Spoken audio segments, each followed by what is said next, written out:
There is a tomb in Egypt that no one was supposed to find. No map leads to it. No name marks it. No god protects it, because the man buried inside was never meant to rest. He was a pharaoh, but not a son of Ra. Not a ruler of light. He was something older, something feared. Even by the priests. He was buried alive, sealed in stone, with a curse made of blood, breath, and memory. And now, after 3,000 years, the sands have shifted, the tomb has opened, is awake again. Welcome to history's dark secrets. Hit that subscribe button and let's share beautiful history stories together every night and enter the tomb. Before it remembers you, Egypt was a land of eternity, where time moved in circles, not straight lines, where the dead were not gone. Only hidden, bare, where every king built stone upon stone to make his name last forever. They carved their stories into temples, built pyramids to hold their bodies, created tombs wrapped in gold, inked in prayers, filled with spells for the afterlife. They feared only one thing, to be forgotten.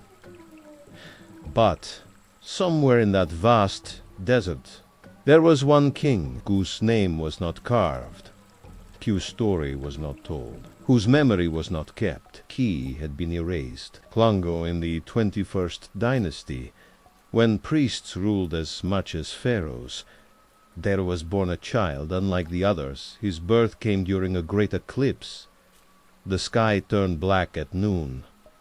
The animals grew silent, and the Nile ran lower than it had in 30 years. It was not a time of war, not a time of famine. Go wrong. Yet something in the air felt the child did not cry. He opened his eyes and stared at the midwife, as if he already knew her name. Some say he spoke before he could walk. Others say he walked without casting a shadow. He was taken into the house of life, the temple where knowledge was guarded, and from an early age. He was not taught like a prince. He was watched like a curse as he grew.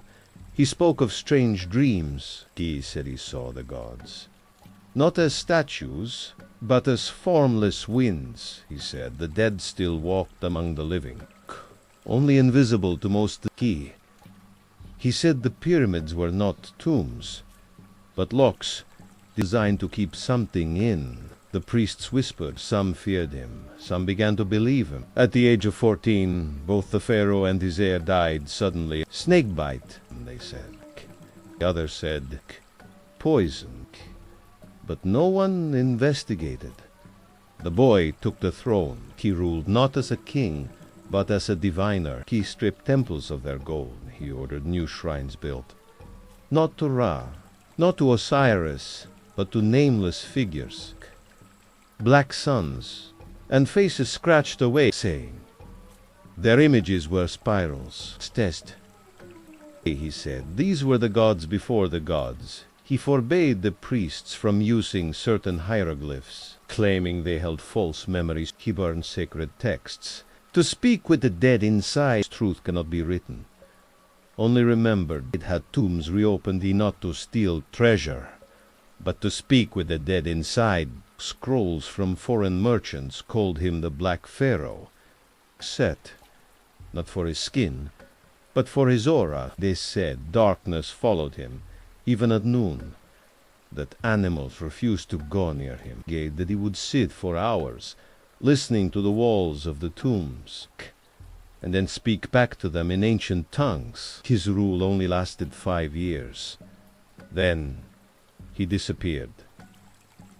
No battle, no assassination, no royal funeral, no preserved body, no burial mask, no cartouche with his name, no statue left standing. Even his true name was wiped from temple walls. Dynasty claimed he was a heretic, that he defied Mat, the sacred balance, that he called on something deeper than the gods, and was punished. They tried to delete him from history. But even the priests couldn't erase everything. There are whispers in a few banned scrolls. of a tomb built in reverse, with ceilings on the floor of a king sealed alive, deeper than any other, of blood used to paint curses on the walls. A single fragment found in Nubia reads, "He was buried beneath silence. He still speaks, but only through those who remember him." Then, in 2024, the sand shifted. A small team of archaeologists in Saqqara was digging near an unmarked mound, far from any known pyramid, far from any road, bare. GPS showed nothing, their maps showed nothing, but the sand was warm, unnaturally warm, and the deeper they dug, the more they smelled something faint, like old incense, and rot. Then they found it. At a square shaft, 6 feet wide, cut deep into solid rock, unmapped, unnamed, and carved into the wall above the opening. This is no tomb, this is a mouth, and inside, city still breathes. They did not know what they had found at first. No map listed this location, no ancient text spoke of a tomb here. The sand had hidden it well, not just beneath dunes, but beneath memory itself. It was as if the land itself wanted them to forget, to turn back to dig somewhere else. But the team kept going, led by Dr. Lela Mansour, a brilliant Egyptologist known for uncovering lesser-known dynasties. They had arrived, Saqqara, hoping to re-explore the tomb of an overlooked priestess. Instead, the desert gave them this. A smooth stone shaft, 6 feet wide, carved into solid bedrock. It went down too far to see the bottom. Its mouth smelled of old oils, dust, and something metallic. There were no symbols carved around it, no lotus flowers, no inks, no eye of Horus to guard the threshold. Only a single red line, drawn in pigment that looked too deep to be natural. It wrapped around the edge of the shaft like a ring, not decoration, but warning, and just above it, scratched violently into the rock. Not carved, but scraped, were the words, "This is no tomb, this is a mouth, and inside, he still breathes." The team stared in silence. Even the wind paused. One of the junior researchers, Mateo, from Argentina, whispered, "Spala, it's not in standard hieroglyphs. This is proto-lingua. Older than Old Kingdom," Laila agreed. Diglyphs weren't formal. They were symbols you only saw in protective curses. Uzul, usually found on demon-banishing scrolls from the Middle Kingdom. But here they were, in Saqqara, far older than they should be, and written in red, the pigment tested later as hematite and crushed bone. But there were trace elements of something else, an organic material that modern labs couldn't identify. The team joked nervously that it was blood, but it was only a joke until Mateo began to cough, and his nose started to bleed within 48 hours. Simut. 2 more team members developed symptoms, migraines, nightmare, and always the same recurring image in their dreams. A spiral, moving counterclockwise, wrapped around a stone mask with no eyes. Dispit. Despite the unease, Lila made the call. They would descend into the shaft. She was a scientist, a woman of facts. She did not believe in curses, only in evidence. So they lowered the camera on a long tether. The feed was grainy. The signal kept cutting in and out. But just before it blacked out, they saw something. A doorway, a massive slab of black basalt, sealed perfectly into the stone, and on it, dozens of handprints, pressed into the surface, as if from the inside. They waited until morning. The sun rose hot and still. Then Lila, Mateo, and 2 others descended by rope 20 meters 30. The air changed. It grew wet, which made no sense. It smelled faintly of copper and something sweeter. like rotting fruit. The rock walls were smooth and narrow. Their voices echoed oddly, like the shaft was swallowing sound. At the bottom, they found themselves in a small, perfectly square chamber. 4 walls, no markings, no signs of tools. Only the black door, taller than a man, wide as a chariot, smooth as glass, with dozens, maybe hundreds of handprints covering it. Some looked too recent. And then they saw it, near the top, between 2 prints, scratched again in red. He was not buried. He was fed. The team froze. Lila read it out loud, and as she did, her flashlight flickered and the chamber hummed. Low, like a vibration under the floor. Matteo dropped his equipment and backed away, he said. It's watching us. No one laughed. Bed night. Their camp was silent. 2 members reported sleep paralysis. Just. Not moving. Just. Staring. He tried to take a photo. The photo came out completely black even in full daylight. Then things escalated. One researcher. Amira screamed in the early morning. She'd found her journal torn apart. Not just ripped, but the pages rearranged, as if rewritten. Each page had one phrase, over and over again, scrawled in perfect old Egyptian. You found the mouth, yet you cannot close it. Layla tried to halt the dig, tried to alert the Antiquities Council, but by then the media had caught wind. Footage had leaked, the shaft had been shared on social networks, and more importantly, the door had begun to sweat. Small beads of moisture were forming on the surface of the black basalt, not water, not oil, a clear liquid with trace amounts of salt, and something that matched human tear fluid. It was weeping. Lela ordered one last test before shutting the dig down. A sonic scan behind the door, the data came back. Strange, there was an empty chamber. Yes, as expected. But there was also movement, faint shifts in air pressure, low-frequency sounds, too deep for human hearing, and then a single readable sound pattern, repetitive. Pattern, deliberate, a sound wave that matched something from the human body, a heartbeat. That night, a sandstorm swept through the site. It came without warning. There was no forecast, no wind before, and no wind after just one burst. Strong enough to tear down their tents, bury their vehicles, separate the team in the chaos. 2 researchers went missing, Matek and Amira. Only their boots were found. One near the shaft, one deep in the sand. The door was open just slightly, a crack, wide enough for someone to slip through. The door was open just slightly, a crack, no wider than a hand, barely enough space to squeeze through. But it was open. No one saw who or what had moved it. No tool marks, no signs of force. It was as if the stone had shifted on its own. Matteo and Amira were gone.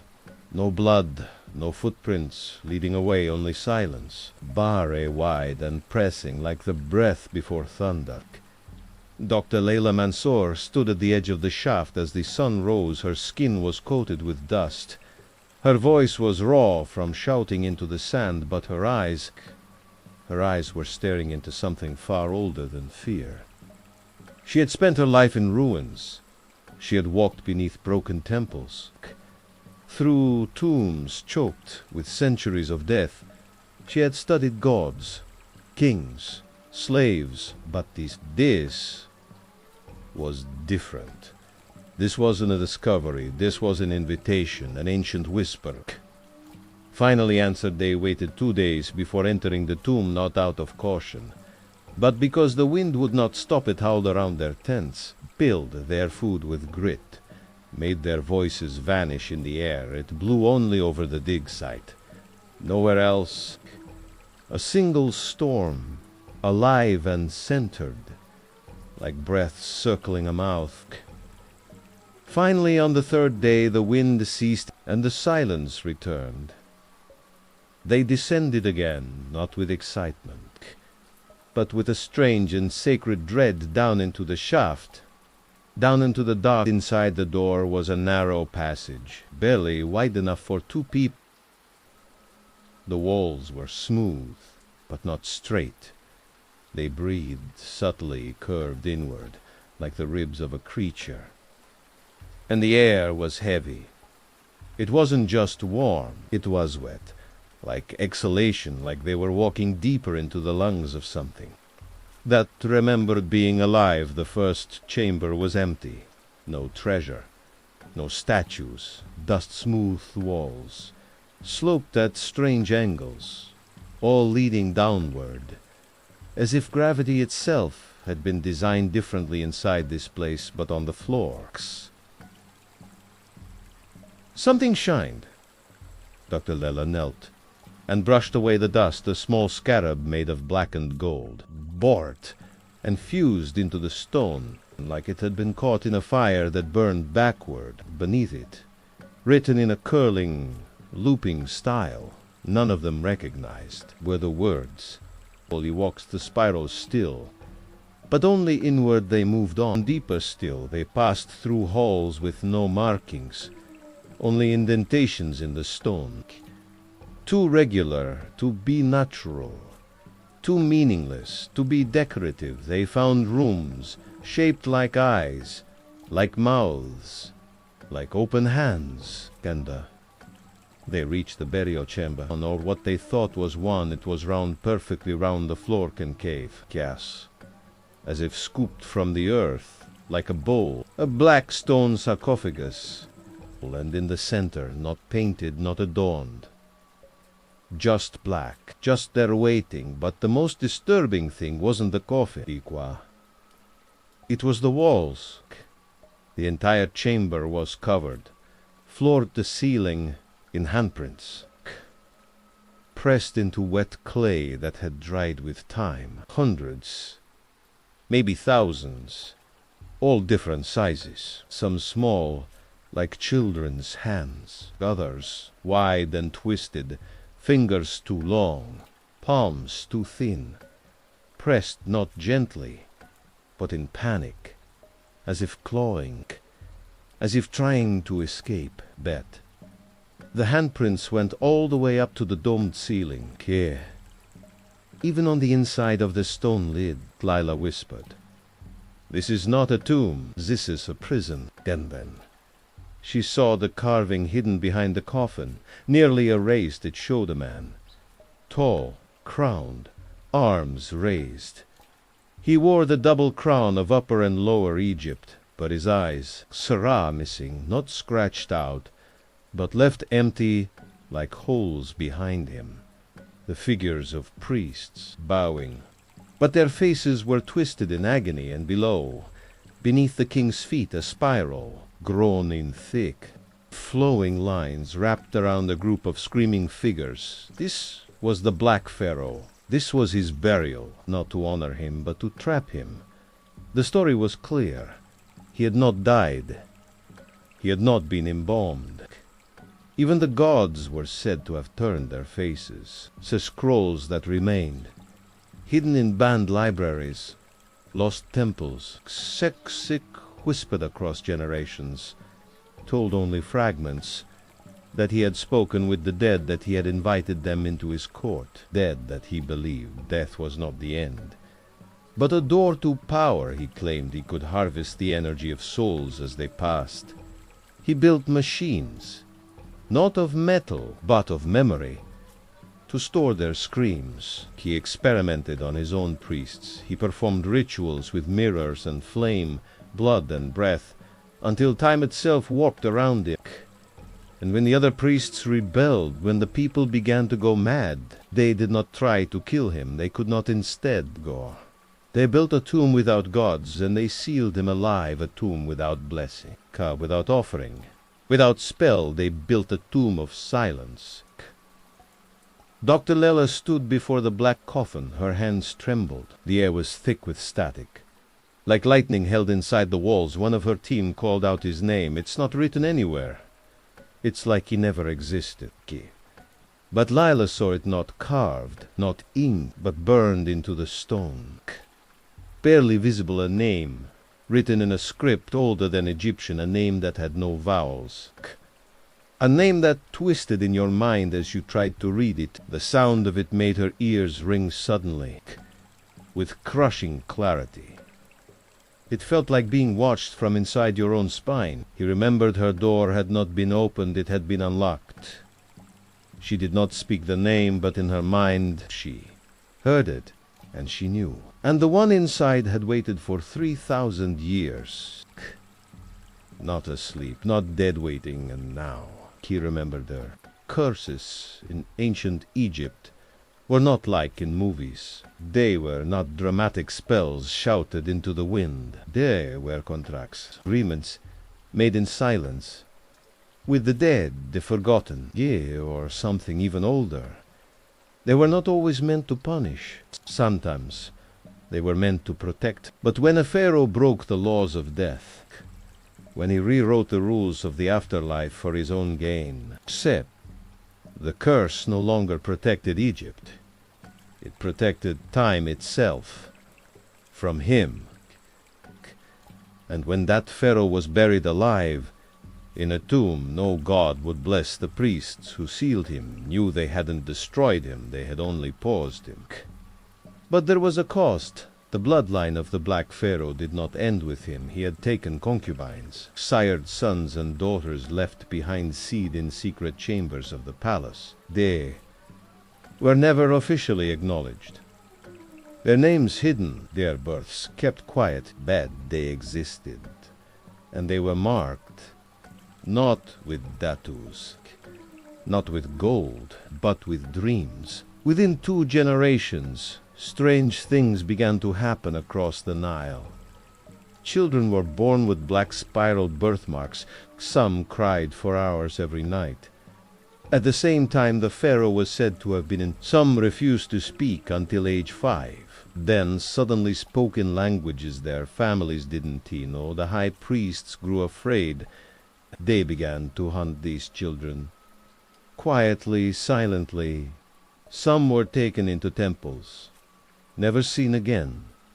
Some simply disappeared, that were never fully explained. Others were killed in accidents, fires, river crossings. Born royal scribe, loyal to the old ways, recorded what he witnessed in secret. He wrote of a boy born with ink-black eyes who stared at the sky every morning as if waiting for a signal. He wrote of a girl who could not walk, but whose footsteps echoed through the palace at night. He wrote of dreams, where the pharaoh appeared in pools of dark water and whispered. Until one day, he blinded himself with the edge of his own red pen. Remember my death, and I remember you. And the scribe kept writing. His final entry read, "The memory is not in the tomb. It walks in the blood," and then the curse began to spread to those who had built the tomb. The workers, most of them slaves, died young. He stopped sleeping. Eventually he disappeared. He ordered mirrors removed from the temple. Tar-like substance. Some were buried beneath collapsed tunnels. Some went mad and ran into the desert, never to be seen again. A few began speaking in tongues. No one could translate. The high priest who had betrayed the Black Pharaoh, the one who had ordered him sealed alive, was said to have grown paranoid. He claimed his own reflection spoke to him at night, begging for forgiveness. Xesh. His chamber was found smeared with a dark, and a single word had been scratched into the wall above his bed. Return. The curse moved like memory through bloodlines, through dreams, through guilt. Even after the tomb was forgotten, even after the Black Pharaoh's name was erased from stone, the curse did not vanish. It only waited beneath skin inside breath until someone opened the door again. In 2024, after the tomb was breached, strange reports began to surface online. Some dismissed them as conspiracy, but others couldn't ignore the patterns a child in Cairo woke from a coma speaking perfect Middle Egyptian, a language he had never learned. An elderly man in Aswan, who had never left his village, began sketching maps of underground tombs with uncanny accuracy. A woman in Alexandria died suddenly of cardiac arrest, and when her body was prepared for burial, a spiral was found carved beneath the skin of her back. All of them had one thing in common. Their bloodlines traced back to families once tied to the priesthood. The curse was remembering. Layla began digging through genealogy records, trying to find connections, trying to understand how the curse moved, why it awakened now. And then she found it. Her own last name. It was not common, but it had appeared once in a forgotten text from the Middle Kingdom, linked to a temple scribe who disappeared after a heresy trial. A direct ancestor and a spiral had come full circle that night. Layla dreamt of the tomb, but it was not buried in sand. It was floating in black water, and she was inside it. The walls whispered, the air breathed, and in the center stood the black Pharaoh, taller than any man, crowned with bones, eyes like pits of time. He did not speak. He only raised his hand, and Layla woke up screaming, Yung Raram, a mark fresh, red in the shape of a spiral.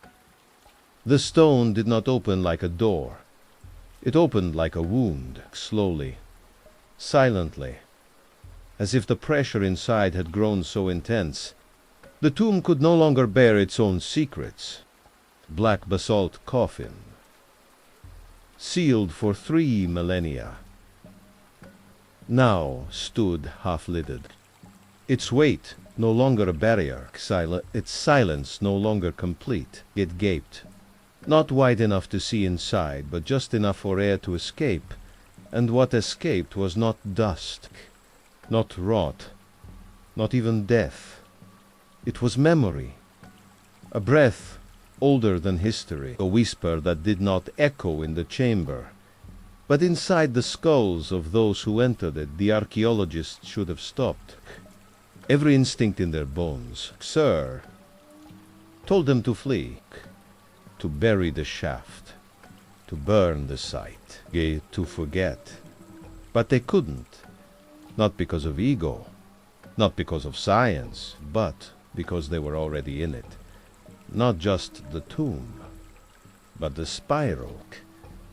The curse did not drag them in. It simply waited, death, until their curiosity did the work. And now it was too late to look away. Inside the chamber, the air changed again, sir. It became colder, unnaturally cold, as if they had stepped into a breath drawn in and never exhaled. The lights on their helmets flickered, then dimmed. Their batteries were full. Their cameras were working, but visibility fell, like walking into fog made of ink. And through that thick, invisible weight, they stepped closer to the sarcophagus. Dr. Lela Mansour reached out. Not with courage, but with resignation. She knew, somehow, that she had always been walking toward this moment. Her hand touched the stone, and it was warm, warm, as if it had never cooled, as if it had never died. Pull the lid open the rest of the way. No ceremony, no ritual, no chant, just stone scraping stone, the sound of eternity being disturbed by human hands. And inside they saw it. Not bones, not wrappings, not a preserved corpse in the style of kings, sir, but a body unmummified, untouched by rot, lying in perfect stillness. Not as if dead, skin the color of ancient copper, lips dry, but not cracked, hair coiled in tight braids, each locked with gold dust, and his eyes closed, but beneath the lids they moved, flickering, dreaming. The team stepped back in terror. No one spoke. Even breathing felt like a violation. Boo! One assistant, Yusuf, began to weep. Not out of fear, but recognition, he whispered. I've seen him. In my dreams, since I was a child. Lila did not respond. She was staring at the man's chest. It rose. Slow. Shallow. He was breathing suddenly. The walls began to hum. Not like machines, but like voices. Low, layered, overlapping in tones that had no beginning, no language. The chamber vibrated. And something happened to time. It bent. Lights pulsed fast. Shadows stretched and swirled. Voices echoed before they were spoken. Layla reached for her radio, but her hand passed through it like it was water. She saw a team moving, but their motion was delayed, as if time itself had lost its footing. And then, there, the Pharaoh opened his eyes. Black, endless, not with pupils, not with whites, just void, pulling memory inward. Layla did not scream. She remembered not her own life, not the dig, but something else. She saw herself, as a priestess, in another life, hands trembling, standing before this same coffin. She had helped build it. She had helped seal him in, and now she had helped set him free. The Pharaoh sat up, not like a corpse rising from the dead, but like a man rising from sleep, as if no time had passed, as if he had expected her. His lips parted, but he did not speak aloud. Instead, the words poured directly into her mind. You were the lock, you are Igi, and now I am remembered. The rest of the team screamed. Some fled the chamber. Others fell to the floor, convulsing. Their eyes rolled back, not in terror, but in download surminds. Their minds were being filled with visions. Pyramids collapsing in reverse, oceans boiling, moons spinning backward, and temples rising from the sand, not built, but resurrected. Lila collapsed, but in her final moment of consciousness, she saw what no one else did. On the wall behind the sarcophagus, a final inscription began to reveal itself. Not carved, but bleeding through the stone like ink in water, it read. He who is buried beneath silence will rise through remembrance. His name was erased, but memory cannot be buried. And then darkness, not death, not unconsciousness, but a complete erasure of time. When Lela awoke, it was days later. She was found walking barefoot through the desert, 14 kilometers from the site, sunburnt, dehydrated, but alive.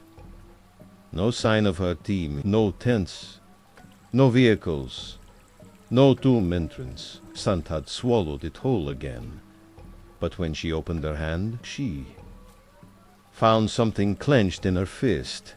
A scarab, black, melted, kaga, and beneath it, etched into her palm like a scar, a spiral, still warm, started slowly. A journalist in Cairo began hearing voices in his sleep, voices that didn't speak words, but symbols. He'd wake up with spiral patterns carved into his pillow, formed from threads he swore he hadn't touched. A museum curator in Berlin collapsed after handling an unmarked amulet. Xero when she woke. In the hospital she spoke fluent Middle Egyptian, a language dead for thousands of years. She had never studied it. She had no idea what it meant, but when scholars reviewed her recordings, they found she was reciting something. A ritual, one that had never been written down. one that matched the secret death rites of a lost pharaoh, whose name had been erased from history. She died 36 hours later, her final words. He is behind the mirror. He is waiting inside time. In São Paulo, Brazil, a boy of 11 stopped sleeping. For 3 weeks, doctors ran scans, gave sedatives, hooked him to machines. Nothing worked. He was wide awake, but not present. He sat, staring at a corner of the room, eyes unblinking, lips slightly open. When asked what he was doing, he answered in slow, whispering Portuguese, "I'm listening." To the man beneath the sand, he died on the 22nd day. Heart failure. Spear. His fingernails had grown into spirals. The doctors had never seen anything like it. And Dr. Laila Mansour tried to disappear. After the tomb vanished beneath the sands, she left Egypt, flew to Istan, to a village on the edge of the Carpathian Mountains, far from cities, from ruins, from noise. But memory is not something you leave behind. Not when it's inside you. She began having visions. Not dreams. She stopped dreaming entirely. These were waking downloads, a rush of imagery that overwhelmed her like floodwater. Temples from above, spirals turning in the sky, bodhis made of sand whispering her name. She stopped eating. She stopped writing. She began drawing spirals on every surface. Walls, windows, her own skin, until one day she vanished. Her front door left open, no sign of struggle. Only a trail of spiral footprints leading into the woods. They never found her. Only a recording. A voice note saved on her encrypted satellite phone, her voice hollow, slow, almost like it had been taken apart and rebuilt by something else. And he is awake, not in flesh, not in dust, but in us, by now. The pattern was clear. All those affected had two things in common: builders, or those who once walked near the Black Pharaoh's path. A trigger, a connection to memory, kid. It wasn't the tomb that spread the curse. It was the act of remembering it. The more people talked about it, the more it took form, the more the story was told. The stronger it grew. Not like a myth, but like a disease. Reports exploded online. Reddit forums filled with drawings of spirals. TikToks surfaced, showing statues turning their heads.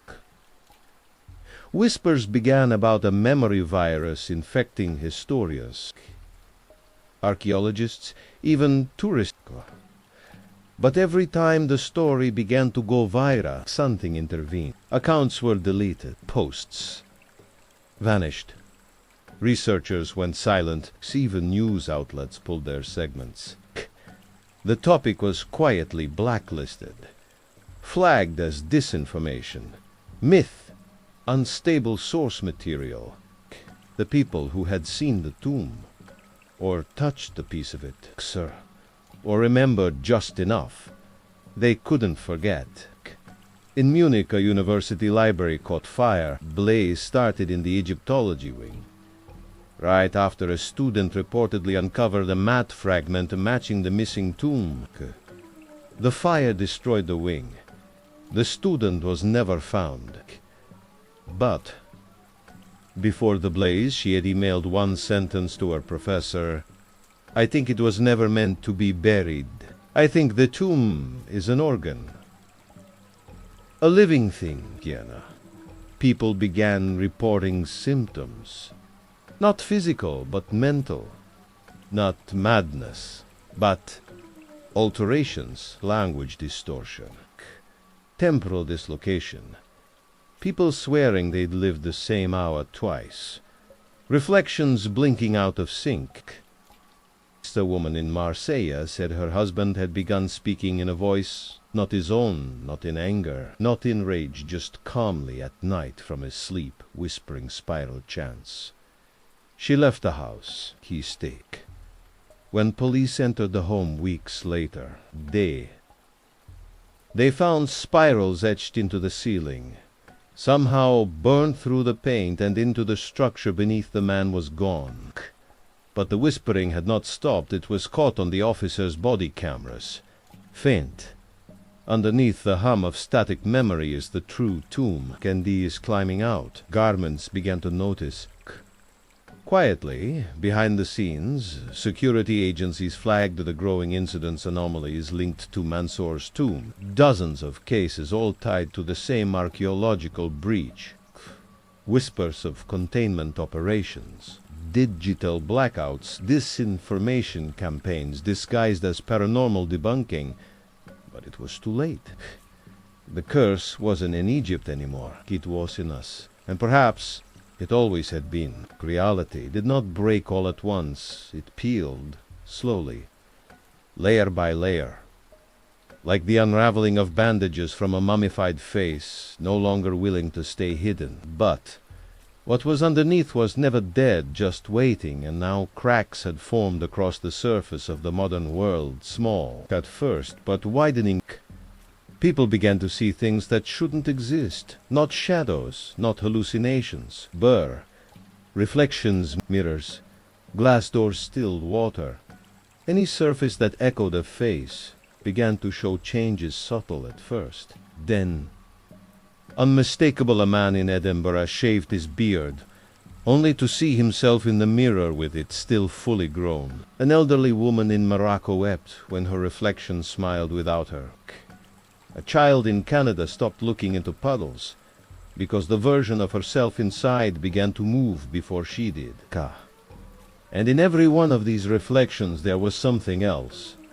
Just behind the face, a dark spiral, rotating in silence. Lila's last known journal, recovered from an encrypted cloud, described these events in a tone not of surprise, but of acceptance. She wrote, "It is not the Pharaoh who is returning. It is what he became.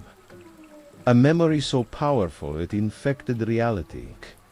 We gave it shape, we gave it mirrors, and now it is learning to wear us." In the ruins of forgotten temples, ancient walls began to glow faintly under UV light. Researchers found phrases etched into rock, written in hybrid glyphs that combined Egyptian, Sumerian, and scripts older than either.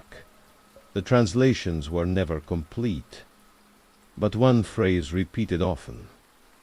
"He is not a god, he is not a man. He is the space between memory and death." At first, only those with ancestral ties were affected. But now, others began to feel the pull. It spread through memory. Yes, but also through language, through stories, through attention. People who merely read about the tomb online, in books, in videos, began to experience strange effects. The same spiral drawn over and over in notebooks without remembering it. And something even stranger, they began remembering things they had never lived.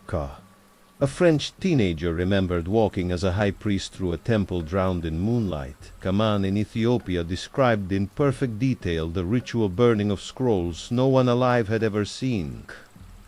A woman in Tokyo claimed she could speak the Pharaoh's name aloud, but refused to ever say it, fearing it would leave her mouth and not return. The spiral had stopped being a symbol. It had become a direction, a path inward. Not to a physical place, but to a state, a mindset, a recognition that we are all tombs, and the Pharaoh walks in whichever one we choose to open. Then came the disappearances.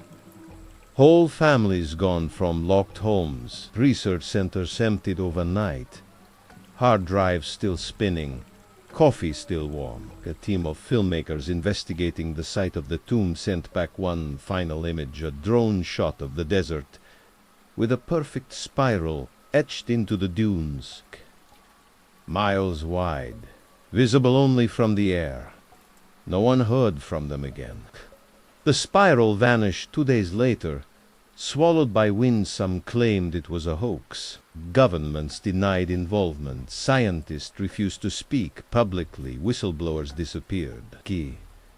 But the spiral kept spreading, not on the map, but in us, in the way we looked into mirrors, in the sudden chills when we remember the dream we never had, in the whispers just before waking that never made sense until we heard them again. In someone else's voice, one final event broke the veil completely. A live stream, unscheduled, untraceable, appeared on thousands of devices worldwide. Phones, TVs, tablets. No app, no channel, no host. Just the slow, grainy video feed of a chamber. Stone walls, black spirals glowing faintly with pulsing light in the center. The camera zoomed slowly. The man's face was not entirely human. His skin shimmered, shifting between ages and features. A king, a scribe, a child, spiral on his chest. Pulsed in sync with the screen refresh rate. Then he opened his eyes. The feed cut. Black screen. But every viewer heard the same phrase inside their heads. He was not buried. He was planted, and now he grows in each of you. And still, no official records exist of that broadcast. Bath. In the weeks that followed, mental health clinics flooded with patients who described the same symptoms, seeing mirrors ripple like water, remembering ancient words, hearing drums, slow, deep, and far away. At the exact moment they closed their eyes, and the final, most terrifying symptom, they began speaking in unison, scattered across continents. No contact, no cue, and yet hundreds of unrelated people began reciting the same chant, a spiral mantra that ended the same way. Every time the Pharaoh is not coming, he is already here, there. Are truths buried so deep beneath the surface of history that even the earth tries to forget them? Truths that do not whisper. They wait. They are not lost. They are sealed, not to be uncovered, but to protect us from the knowing this was one of them, the Pharaoh, the one buried alive, unnamed, erased from every scroll, forbidden from every temple. He was not a king in the way we understand kings, not a ruler by birthright or lineage. He was something else. A man who had walked too far through the corridors of time and come. Bagui memories not meant for the living. The ancient priests called him he who eats the horizon, a name not of worship, but of warning, because he did not seek power. He sought continuity, to remain, to be remembered, to twist his essence into the spiral of time until his memory outlived even gods. Kinu, that memory was stronger than any monument stones crumble, temples fall. Pasuka, but what we remember, we carry forward, and that was the curse, the contract. He turned memory into his tomb. He infected time with his name, and made forgetting him impossible. The priests tried to erase him. They failed empires, tried to bury him. They fed him instead. We, in our age, thought we found a tomb, but what we had found was a seed, and we watered it. With our attention, our curiosity, our stories, our fear, and now it has bloomed. What does it mean when a man is remembered into being?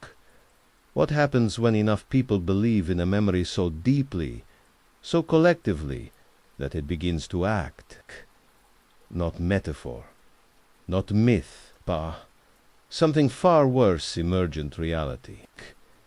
The spiral became a frequency. It spread not just through bloodlines or dreams, but through resonance, through thought, through speech, through language. Piba. They didn't need to enter the tomb anymore. They just needed to hear about it. to picture it, just to feel it in their minds. And that act alone was enough to call something forward. Ga. Not the Pharaoh's body, not even his ghost, but his pattern, and the pattern began to replicate. Governments fell silent. Servers were wiped.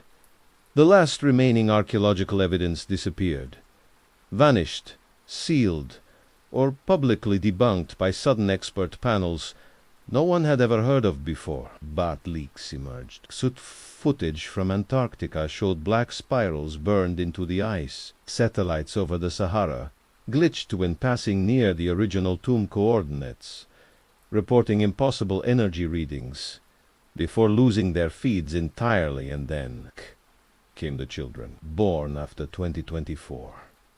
Born to families with no Egyptian blood, no connection to the dig, no history of hallucination or genetic anomaly. But by age 3, some were drawing spirals, not random. Identical spirals, down to the curvature, down to the direction, clockwise, inward, with a small eye in the center.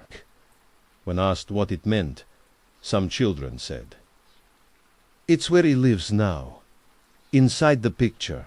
Others described dreams of a man without a face, tall, wrapped in linen shadows, eyes like open doors, standing in rooms made of memories, rooms that remembered who you were before you were born.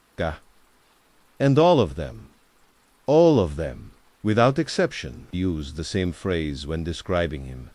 He's not dead, he's just thinking.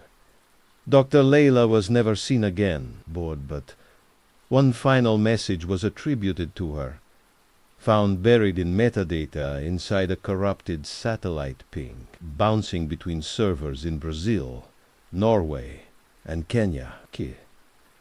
It contained only audio, her voice, calm but hollow, like it had been peeled away and reassembled. She spoke just once. "I was wrong. The tomb is not a place. It's a state. A spiral that begins the moment you ask the question, what was buried? And once you ask, you're already inside." Those who listened to the audio reported symptoms. Disrupted sleep, words appearing on their walls in condensation. A presence watching through glass. Some began speaking languages that don't exist. Others stopped speaking altogether. On the few simply walked into the sea, or vanished into forests, or sat down one day and never stood again. Not dead, waiting. Today, the world has forgotten the tomb again. Not because the story has ended, but because the spiral has turned inward. The memory is no longer public. It's personal, individual. You won't find it in books, not on maps, not even online, but in quiet moments, when you stare too long at your own reflection. When the silence gets too loud, when you dream a dream that belongs to someone else, you might feel it, the pull, the hum, the spiral deep inside you. And if you do, don't ask questions. Don't follow it. Don't listen when it whispers. Because what was never meant to be known isn't forbidden because it's dangerous to know. It's forbidden because it's impossible to forget. If you've made it this far, you've walked the spiral, you've felt the cold breath of a memory that refused to stay buried, and maybe it's remembered you in return. We tell stories like this to explore the cracks in history, to uncover what empires erased, what the sands refused to hold, and what truths still whisper through time. Subscribe if you want to descend deeper. Like and share if the spiral spoke to you. And let us know in the comments. Have you ever dreamed of a tomb that didn't feel like a dream? This has been history's dark secrets. And some doors, once opened, never truly close.